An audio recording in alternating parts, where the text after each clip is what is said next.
পেয় পানির অভাব রয়েছে এই নোয়াখালী অঞ্চলে, যে প্রত্যন্ত অঞ্চলে মানুষ রয়েছে তারা খুব কষ্টে দিনাতিপাত করছেন। পাশাপাশি বিভিন্ন রোগ বালাই, সর্দি কাশি জ্বর সহ এই চুলকানি, অর্থাৎ মানুষে অনেক দিন ধরে প্রায় 15 দিন যাবৎ সে পানিতে বসবাস করছেন, যার কারণে বিভিন্ন তাদের রোগ বালাই দেখা দিয়েছে। এই মুহূর্তে চিকিৎসা সেবা নিয়েও কিন্তু মানুষ চ্যালেঞ্জের মুখে রয়েছেন, বিশেষ করে শিশু এবং নারীরা।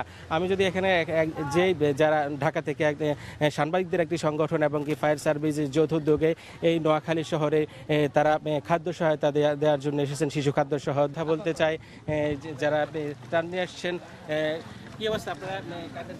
এখন কিন্তু পানি নেমে যাচ্ছে, সবাই কিন্তু মুড়ি চিরা দিলে হবে না, ভারী খাবারগুলো দেওয়ার চেষ্টা করতে হবে এবং সেই সাথে বিশুদ্ধ পানির একটা সংকট দেখা যাচ্ছে।